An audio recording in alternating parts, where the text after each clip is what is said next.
एक गांव में रमैया नामक व्यक्ति रहता था। गांव के सभी लोग उसे मनहूस मानते थे।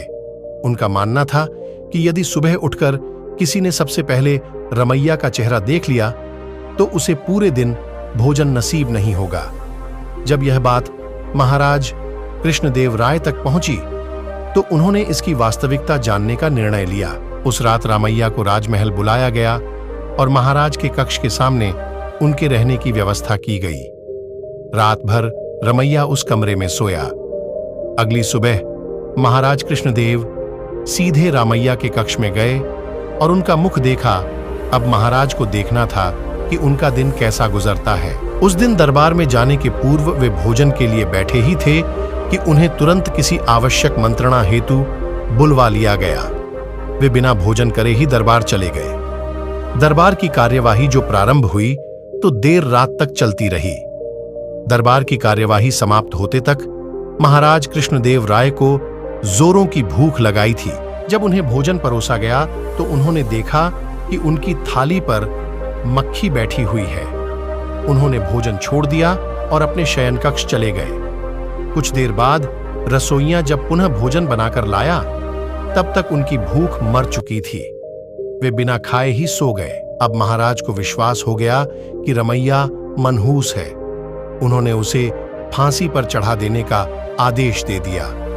रमैया की फांसी की बात जब उसकी पत्नी तक पहुंची तो वह रोते रोते तेनालीराम के पास गई और उससे सहायता की गुहार लगाई।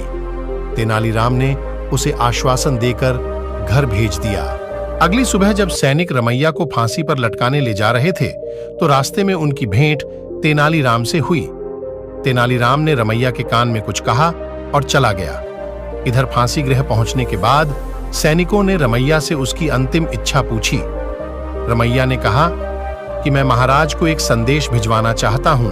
एक सैनिक द्वारा वह संदेश महाराज तक पहुंचाया गया। संदेश इस प्रकार था: महाराज, सुबह सबसे पहले मेरा चेहरा देखने से किसी को पूरे दिन भोजन नसीब नहीं होता, लेकिन महाराज, आपका मुंह देखने पर तो जीवन से हाथ धोना पड़ता है। बताइए, ऐसे में ज्यादा मनहूस कौन है? संदेश पढ़ने के बाद महाराज को अपनी अंधविश्वासी सोच पर शर्म आई। उन्होंने सैनिकों से कहकर रमैया को बुलवाया और पूछा कि उसे ऐसा संदेश भेजने का परामर्श किसने दिया था। रमैया ने तेनालीराम का नाम लिया। महाराज तेनालीराम की बुद्धिमत्ता से बहुत प्रसन्न हुए। उन्होंने रमैया की फांसी की सजा निरस्त कर दी और तेनालीराम को पुरस्कृत किया। इस तरह तेनालीराम की वजह से रमैया के प्राण बच पाए। सीख: अंधविश्वास से दूर रहना चाहिए। अगर वीडियो अच्छी लगी तो वीडियो को लाइक और चैनल को सब्सक्राइब करना न भूलें। मिलते अगले वीडियो में। धन्यवाद।